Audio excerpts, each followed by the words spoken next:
afternoon, and welcome to NNOA's Virtual Brown Bag.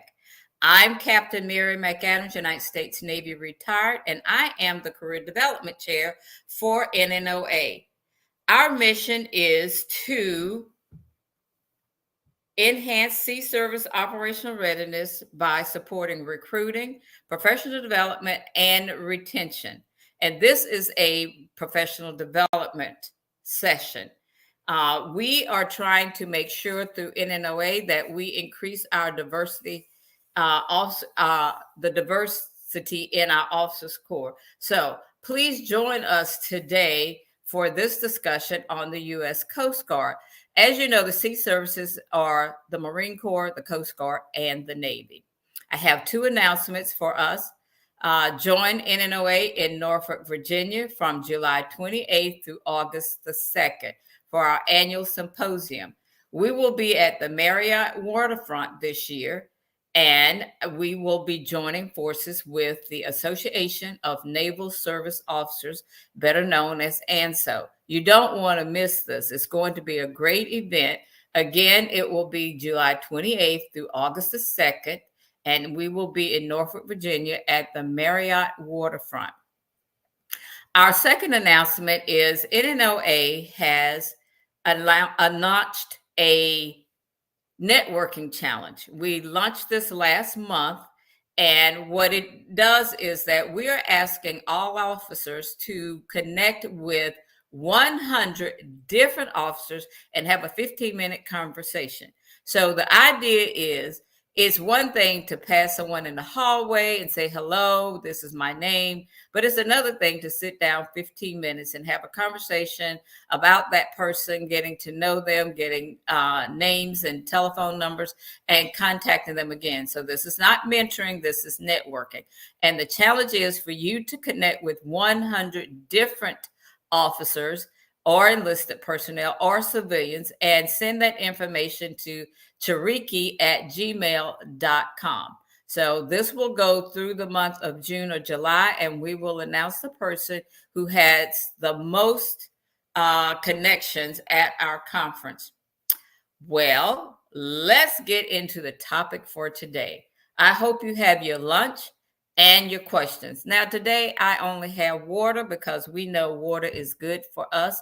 And I would like to make sure that I'm well hydrated as we go through this 1 hour conversation. Joining us today to discuss their experiences in the Coast Guard are Lieutenant Commander Camille Williams, who is our facilitator, and she is not Coast Guard. She's actually Navy, but our Navy chaplains. And we are going to have Chaplain Williams be our facilitator. And again, she is actually Navy, but our Navy chaplains serve the Coast Guard and the Marine Corps. We also have with us Rear Michael Johnston, United States Coast Guard, who is the superintendent of the Coast Guard Academy. Also with us is Captain Warren Judge, who is the CEO of the Coast Guard Training Center, Cape May, New Jersey. Now, let me just give you a little bit of information about Chaplain Williams. Chaplain Williams is originally from Stone Mountain, Georgia. She graduated from Spelman University, an HBCU. We love Spelman and we love Chaplain Williams. She graduated in 2006. Oh my God, Chaplain, I was getting out of the Navy at that time. She then pursued her Master's of Divinity at Duke University. And then she obtained that in 2009. And in 2011, she was commissioned in the United States Navy. She is currently at the Coast Guard Academy, as I said earlier, but she's also working on her doctorate at Emory University. Captain, see, I've already promoted you, but that's a good thing. I just put it in the atmosphere. So Chaplain Williams, you have the con, take it away, and I will see you all at the end. Thank you. Thank you, Captain McAdams, for making me very uncomfortable. We appreciate you and all that you do for NNOA as our head of career development. Well, I am honored to be the facilitator for this historic conversation. We have the honor, the pleasure of having Rear Admiral Michael Johnston and Captain Warren Judge, the leaders of the Coast Guard's accession points. So I'm going to start with their biographies, and then we're going to launch into a time of questions. And then following the questions, we'll take some more questions from the audience, and then we'll wrap things up. Rear Admiral Michael Johnston assumed the duties of 43rd Superintendent of the U.S. Coast Guard Academy in New London, Connecticut on May 26, 2023. Rear Admiral Johnston graduated from the United States Coast Guard Academy in 1990 with a Bachelor of Science in Electrical Engineering. After serving 2 consecutive tours afloat, he attended the Georgia Institute of Technology to complete a Master of Science in Electrical Engineering. He then served as a project manager and senior communications network engineer for vessel traffic systems and the differential global positioning system. He was selected to serve as aide to the Commandant of the Coast Guard from 2000 to 2002. Next, we have Captain Warren Judge. Captain Warren Judge is currently the commanding officer of Coast Guard Training Center, Cape May, New Jersey, the birthplace of the enlisted corps for the Coast Guard and the Coast Guard's only boot camp. Annually, he oversees the military basic training of approximately 3,800 new Coast Guard men and women. Captain Judge is 1986 graduate of Coast Guard recruit training with Company Mike 123. A native of Tampa, Florida, Captain Judge is married to the former Angela Brown, Spelmanite, has 2 adult children and 4 grandchildren, is an avid racquetball player, and a life member of Kappa Alpha Psi Fraternity Incorporated. Nope. Well, all right, gentlemen, let us begin this conversation. Here's our first question. Reflecting on your journey, what initial challenges did you face aspiring to a career in the Coast Guard, and how did you overcome them? Please don't forget to unmute yourselves. You could give us the meaning of life, but if it's muted, we won't know it. Starting with Admiral Johnston. Yeah, thanks, chaps. And hello to my dear friend, Warren. So first of all, I didn't know I wanted a career in the Coast Guard. And so it's always a big question, but I think similar to most people, self-doubt, whether or not this was for me, whether or not being the first one to go to college in my family. I mean, whether or not the military was for me, whether or not college was for me, all these things, I think, make you behave a certain way. Maybe it's defensive, maybe it's not putting yourself all in, maybe it's not, giving your all to something and because you don't want to fail, I guess. And that fear of failure, I think, really does have a tremendous impact on our behavior. And I will tell you, the thing that got me through were dear, trusted friends, friends that are friends today. And it's always, you have these doubts in your mind, but if you have someone on the other side that you trust is saying, hey, you got this, you can do this, come on, let's do this together, it makes it much easier. And it'll get you over tremendous amounts of hurdles until you wound up feeling comfortable and you get the courage to do all the things that you want to do. And so I would say self-doubt was my was the thing that was holding me back, and my friends and mentors helped me overcome that. Thank you so much for that response. A major part of the career development aspect of NNOA, or NNOA in general, is that mentorship aspect. And we're going to get into that a little bit closer to the end. But thank you for sharing that fear of failure and self-doubt. Captain Judge, same question. Reflecting on your journey, what initial challenges did you face aspiring to a career in the Coast Guard, and how did you overcome them? Hey, good morning, chaps, or good afternoon, chaps. Hey, good afternoon, Admiral. Always nice seeing you. Like the Admiral said, I'll probably say confidence, and having confidence in yourself and believing in yourself and knowing that given all the things that you can train for, you can do. Like the Admiral, I only joined the Coast Guard to do 3 to 4 years, and that was after I failed out of the University of Florida. So here it is, 38 years later. I believe I've gained a lot of confidence. Gained a lot of skills and the belief that I can do more as long as I'm receiving confidence from myself and from my family and from my mentors as well as the Coast Guard. Thank you for bringing up that point about failure, especially me speaking as a chaplain. People see you all the finished product or the current product. And especially these cadets and officer candidates, they beat themselves up over the smallest of mistakes. And I'm like, if you knew some of these people's stories, you'd realize you wouldn't crack the top 10 of having ruined your career. Like, these aren't perfect people, but these are people who knew how to recover and still press forward. So I thank you for talking about failure. Like, nobody has walked this thing perfectly. And even if you did, how relatable can you be as a leader to others if you've never failed? So thank you for bringing that up. Moving on to our second question. As someone who has made history, do you feel a responsibility to continue pushing boundaries and advocating for progress? If so, how do you embody that responsibility? Admiral Johnston. This is interesting because I tell the cadets all the time, even if you're walking in civilian clothes, everything you do reflects on the organization. And so as I walk around and do whatever it is that I do, it's not just me in uniform, but it's this skin in this uniform. And that also is a reflection on a whole lot of culture and people. And I want people to walk away from engagement with me to saying, wow, that was positive, uplifting, and I feel good about that. And afterwards they might approach another person that doesn't look like them, because a lot of people don't look like me, and engage in a different way than maybe whatever they have seen on TV or whatever they've experienced before. Every positive engagement, I think, really transforms a person. There was a cadet that did this whole play, and it was called Imprint. And this play was about every person that I've met has touched me in some way, and that touch has transformed me.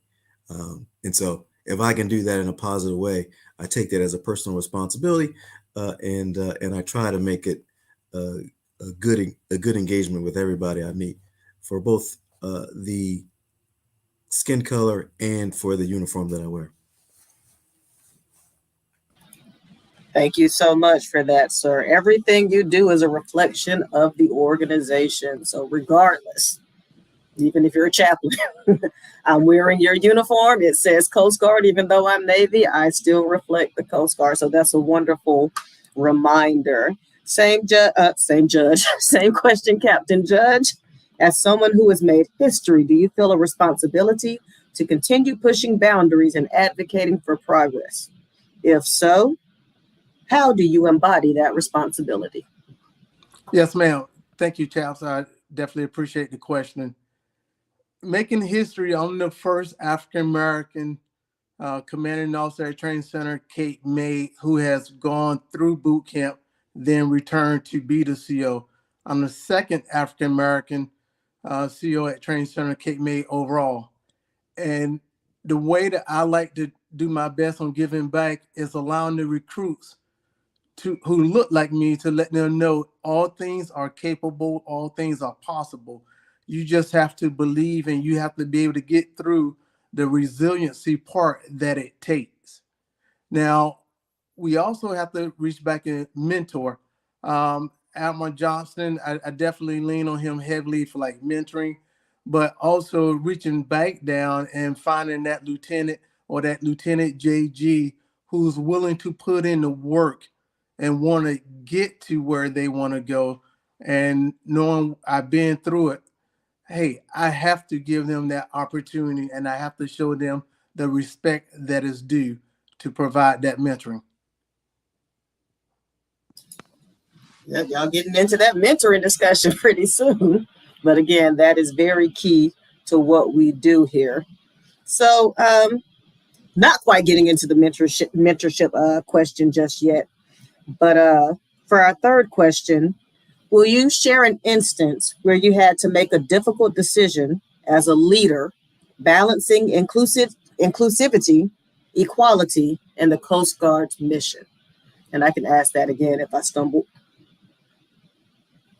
Admiral Johnston. Hey, thanks, chaps. Yeah, I would offer this that you really should spend time in self-reflection, and you got to do that with the advice of objective, trusted advisors as well, because we can get lost in ourselves. But self-reflectioning is a mechanism for growth in your leadership journey, and in that journey, you really have to understand what your values are, what's important to you, and where they sit in your priority. And that's how, because every day you're going to come up with some decision that may be in conflict if you don't know what your value system is.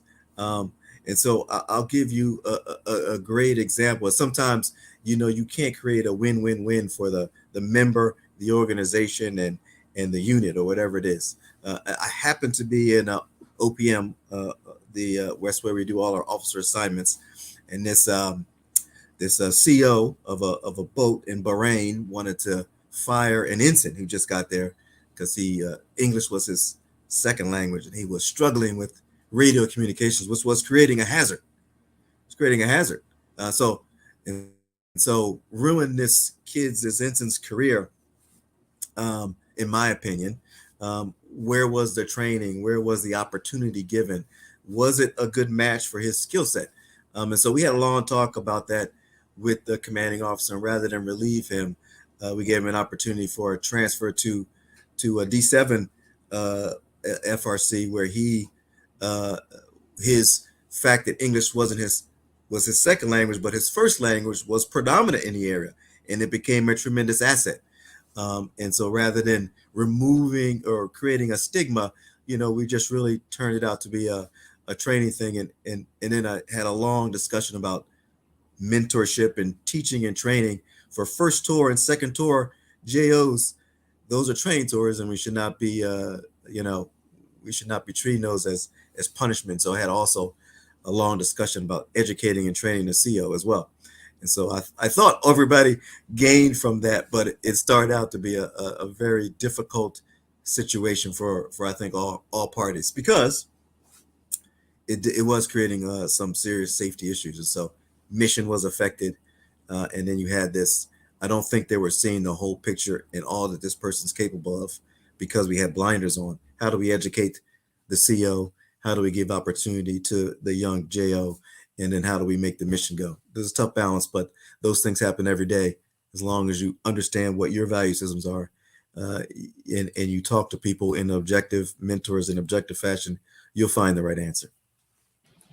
Yeah, thank you so much for that, because we are blind to our blind spots. We don't necessarily know what they are or what our prejudices are.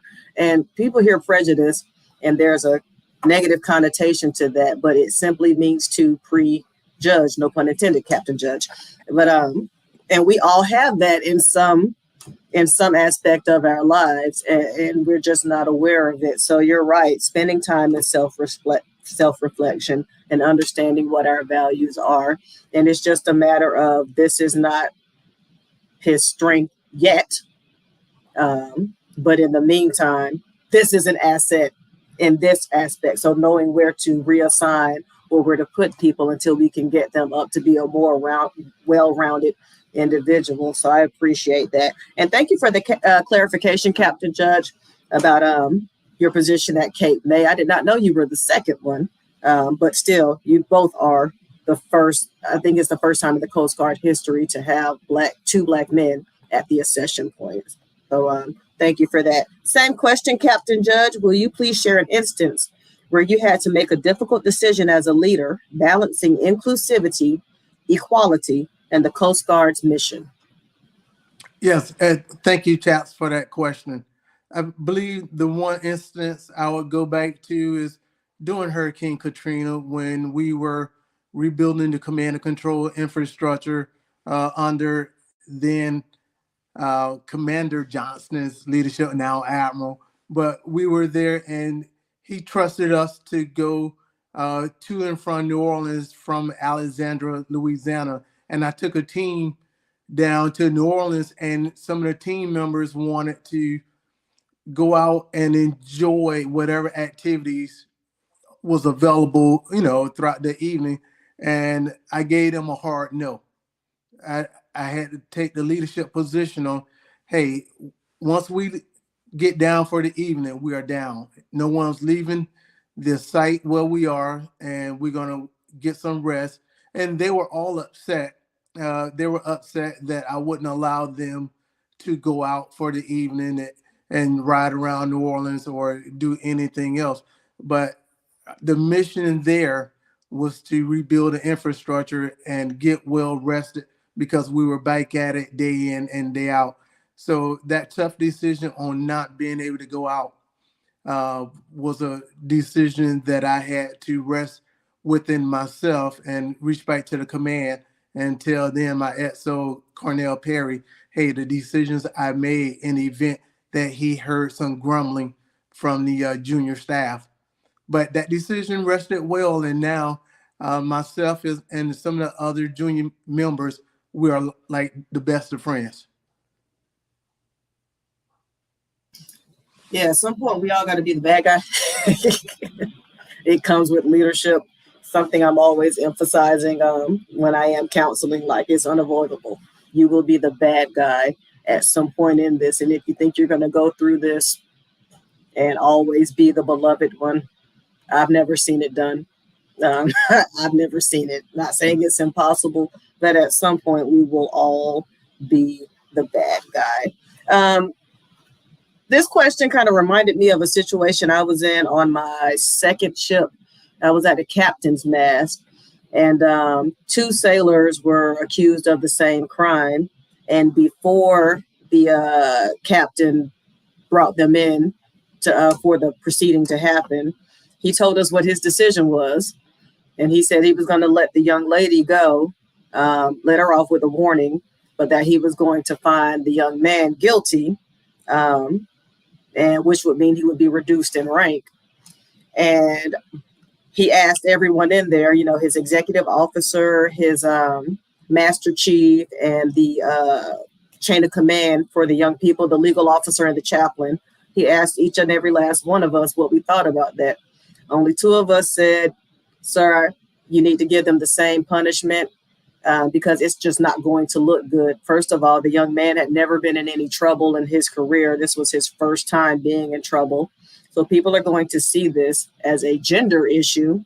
And also, he's black and she's white. And the ship's already grumbling about this amongst themselves. So I said, sir, it's going to reflect poorly on you, because these people in here, yes, they're giving you their opinion. However, when it gets out to the command, all they're going to say is the captain decided. So, sir, I would either give them the same punishment. That's the only thing you can do, because in honesty, the ship's grumbling. They're blaming her, not him. And that was a time I had to stand up against my XO, and I'm only a lieutenant at the time. I'm standing up against him. I'm standing up against everyone but myself and this petty officer first class. And the captain went with our decision. And he was a new captain at the time, too. So, this is not how you want to make an introduction to the ship. And he gave them both the same punishment, which was to let them both off with a warning, which I think was the right decision. So, we're starting to get some questions. Yeah, that just reminded me of that situation where you have to balance these different dynamics in leadership. Even as a chaplain, all I can do is give my opinion. I can't issue punishment unless you work for me. But I don't envy your positions that you all are in. So our fourth question: your accomplishment has carved a path for future generations. How do you hope your story will inspire other individuals, particularly youth, to pursue careers in the Coast Guard and beyond? And this is a question about mentorship. We've been tapping into that a little bit along the way, but talk about the importance of mentorship in your journey. Well, I'll say a couple of things. First of all, awareness is a big part of it. And I think the Coast Guard in particular, a lot of people just aren't aware what we do, that we exist, what we do.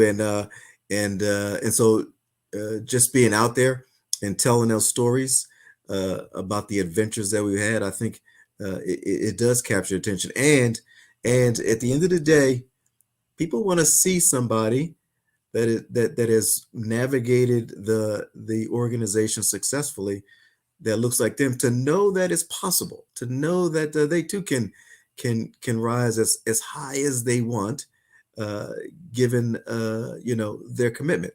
And so I think that being present, they say presence matters. Being present, I think, is incredibly important.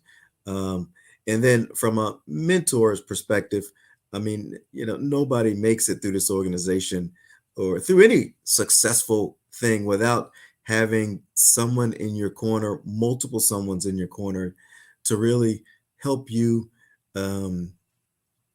navigate progression. And I'll give you a great example that I just explained to somebody. So I am imperfect, right? Imperfect human being. And so there's always ways I can get better, always ways I can get better. And my supervisor is an imperfect human being, and there's always ways that he can get better, but he has a function, and that function is to advise me on how I can get better. But I'm naturally defensive about that, right? As we all are, we're naturally defensive about that. And so just having a mentor to say, listen to it and say, hey, is there value in what's being said, right? And acknowledging that he's imperfect, I'm imperfect, and we're communicating about a challenging subject. There's bound to be miscommunication. There's bound to be hard feelings, and there's bound to be difficulties there. But I'm better if someone's telling me how to get better, right? I get better that way. And so being able to receive that feedback is a gift, is incredibly powerful. And it's tough to do without objective, trusted mentors beside you to say, hey, you know what he's saying is true. You would work on that. Or you know what? That doesn't make a lot of sense. That's really his imperfection speaking out, and I wouldn't worry about it. Having those voices in your head to help you navigate all the feedback that you will get as a JO and up is invaluable to keep you grounded and to keep you progressing. Hopefully it helps. Absolutely. And you brought something to my mind about having a myriad of mentors. That's one of the blessings of being in the chaplain corps, is that we do work with other branches. So I have mentors from all across the sea services. And the Marines are my favorite mentors because they are completely blunt and have no filter. And if you are sensitive, you're not going to make it with them. But they have made me a better chaplain, and maybe a little bit too tough as a chaplain. So same question to you, Captain Judge. Your accomplishment has carved the path for future generations. How do you hope your story will inspire other individuals, particularly youth, to pursue careers in the Coast Guard and beyond? And please talk about the importance of mentorship in your journey. All right. Hey, appreciate it. Thank you, chaps. Mentoring as well as my journey. I truly hope that whenever I depart the Coast Guard, others behind me have said, hey, Captain Judge led with fairness, enthusiasm, and respect at all times. Because that's how we continue to grow. That's how we continue to teach others what's needed and what's required to be successful in this organization. While at boot camp, what we teach the recruits on the honor, respect, and devotion to duties, their core values, they're non-negotiable. They are non-negotiable from the start. So we have to let others see us in our daily walk. Admiral mentioned it earlier. Hey, in uniform and outside of uniform, that name tag says United States Coast Guard, and it has your last name on it. So it depends on the legacy you would like to leave behind is how you're going to perform each and every day. Going to the story about mentors. Let me be clear to everyone. You need to have mentors that look like you and mentors that do not look like you. You have to have a myriad of mentors who can tell you the truth at all times. One of my really good mentors didn't look like me when I was at Elizabeth City State University. He came up to me and he told me, he's retired Captain Bill Barker. He was a Air Station CO pilot. And he said, "Hey, Warren, you need to have 2 bags." And he was very upfront. He said, "The one bag that you have on the campus when you're hanging out with your friends, with your frat brothers and everything else, but you also need to have this professional bag that you need to bring to the table if you want to be successful." And that initially was tough. I'm saying like, "Hey, Captain Barker, what you talking about?" However, as he continued explaining and walking me throughout my 2 years when I was at Elizabeth City State University, it was a well understanding and something that I carried with me throughout my journey. I concur. You definitely need a myriad of mentors. Like I said, when I was talking about my Marine mentors, they definitely don't look like me. They're white women. They don't look like me, but they keep me. They are hard on me, and I appreciate it. So I'm actually going to skip the last question because the questions in the chat, and we're getting close to our time. But I do want to ask the one, Ed Walker. I saw that your question was first, but I'm going to go with, I don't know if that's supposed to be Boss NW26 or Bosun 26, Bosun W26, because I think this question is applicable to the both of them, especially since Captain Judge, you're a FAMU grad, aren't you? I remember something about Rattlers. No, ma'am. I graduated from Elizabeth City State University with an undergraduate in computer science and a master's from Howard University in computer science engineer. How did I associate FAMU with you? I am so sorry for putting that on you. I apologize. I'm sorry. I hate FAMU. I have a hatred for FAMU, even though both of my brothers went there, because I'm a Bethune-Cookman fan. But here's the question from the chat. With schools such as FAMU forming partnerships with the Coast Guard through a CPSI MOU, would it be feasible to do an exchange program where an academy cadet can do a semester at an HBCU with CSPI OCs? Can somebody translate that for a chaplain? Admiral, I'll let you go first, sir. Yeah, he's just saying CSPI is the name of the program, and officer candidates that go into an HBCU and at some point can they do an exchange program, which way I'm not really sure, but it's an interesting concept. I know we do exchange programs at the beginning of the second class year at all the other service academies, and then they send some people here, but of course they've already had the training on how to work with the how to work within a military paradigm of an academic institution, and I'm just not sure of where the CSPI is, because you don't really get CSPI until you're already a junior, I think, and so you're just starting sort of the military training, and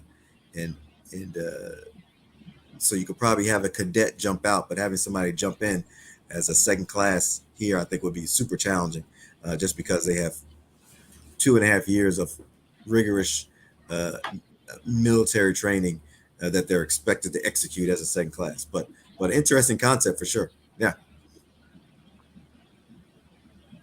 You have anything to add to that, Captain Judge? Am I muted? Okay, no, I'm not. No, man. You're not muted. The only thing I would add is we send the CSPI students to Coast Guard boot camp first so they can get acclimated with the military bearings on what the military has to offer. I think it would be tough to send a student straight from FAMU or from any other non-military college and put them into the academy.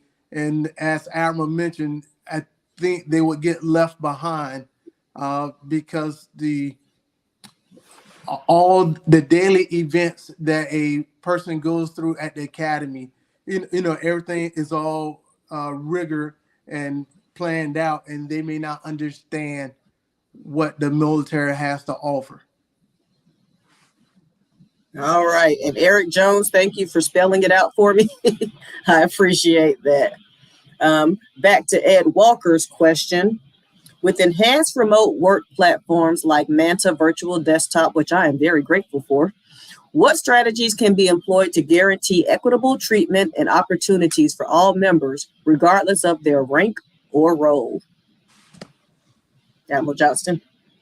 I don't know. This seems like a Coast Guard wide question. I guess way I'm reading it, and so yeah, it's a wonderful technology, and I think in particular for reserves who don't have the access all the time to be able to stay up to speed, I think is incredibly powerful. But a lot of Coast Guard missions are hands on. But I will say this: there are a lot of things, a lot of units that you go to. They don't have a lot of Coast Guard workstations, but everybody has their own personal computer. And so I think this does allow people time and the ability to stay up to date on all the things that they need to do and all the incredible training opportunities that are available that we never really take advantage of because we don't have access to a standard workstation. So it does provide incredible capability. Unfortunately, the majority of Coast Guard operations, is what does it say? Being present is 90% of the battle. We're very relational ship organized because we have this much work and this many people. And so how do we get all this done? Through partnerships. And that's really about relationships, and relationships take time and energy and presence. And Thank you, probably sir. Question, but Captain Judge. Thank you, chaps. The only thing I would reiterate, as Aaron mentioned, not every job is remote desktop available. I know at Training Center Cape May, our duties is to make sure that we take civilians and transform them into fleet-ready seamen E2s and E3s, and we cannot do that, from a remote desktop. That's a hands-on type of capability that's required. All right. Well, I'm getting the warning sign that we're coming close to our ending. So I just want to close with this question for the both of you. What advice would you give to your younger self or any aspiring Black officer embarking on a similar path in the Coast Guard? Admiral Johnston. If possible, when you're looking at jobs, I know we always think about, I need to go to a geographic area, or I need to do this certain thing.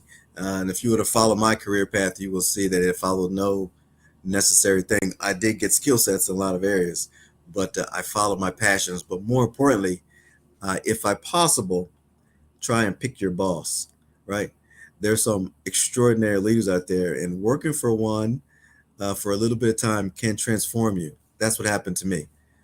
Coast Guard was just a job, and then I got to work for the Commandant. And I will tell you, seeing the organization through his eyes really transformed the way I viewed everything. And it was 2 years of extraordinary hard work, but enlightening, and found it incredibly invaluable, and would recommend people to, if they can, try and pick your boss and go take that challenge on.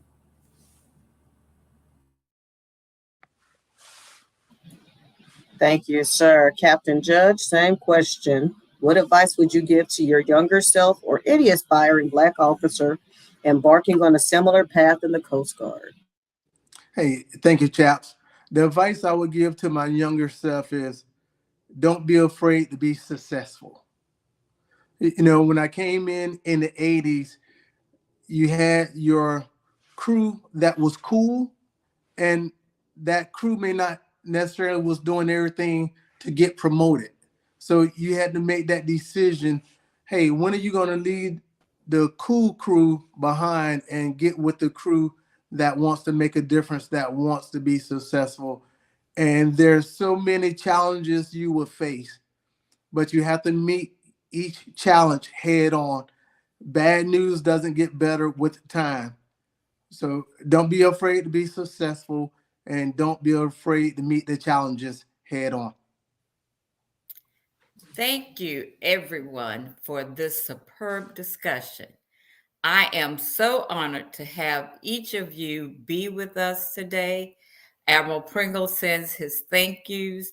Admiral Johnston, Captain Judge, and Chaplain Williams.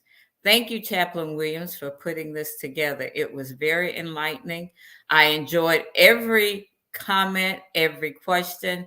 Being the fact that you all talked about mentorship, that is something that the Navy, the Coast Guard, and the Marine Corps, we value mentorship, and NNOA has a mentorship program.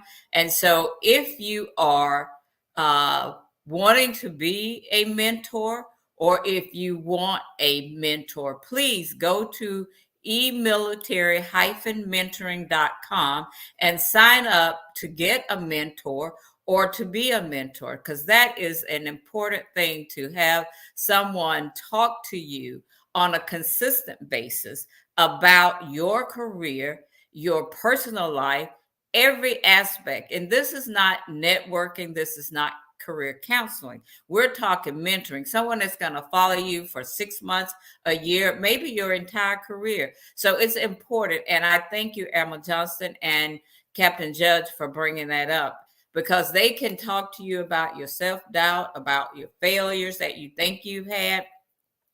And JOs, I just want to admonish you, if you don't have a mentor, to get a mentor. It is not hard. You need one to get through a successful career. Now, you can have a career without a mentor, but if you want a successful career, and if you want to do it easy and not the hard way, get yourself a mentor. Go over to emilitary-mentoring.com, and we will be happy to put a mentor in your space.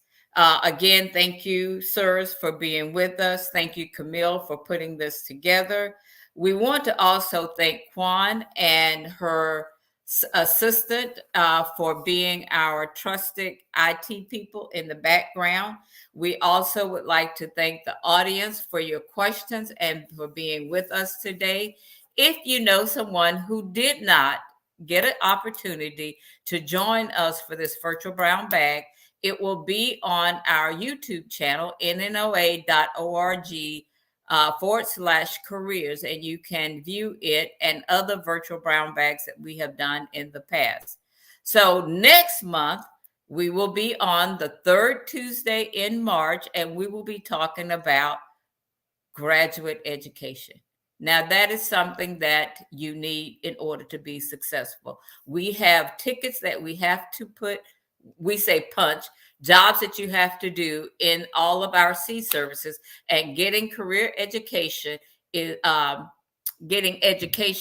graduate education is one of those tickets. So we're going to be talking to JOs who are at the Naval Postgraduate School, who are at civilian institutions that the good government is paying for their graduate education. I know you listened to the bios from our panelists, and they all have graduate education, and that graduate education was paid for by the Navy. So we appreciate you joining us today, and this will end our virtual brown bag on the U.S. Coast Guard and mentorship and leadership that we have from our Coast Guard leaders. So thank you, and we'll see you next month to talk about graduate education.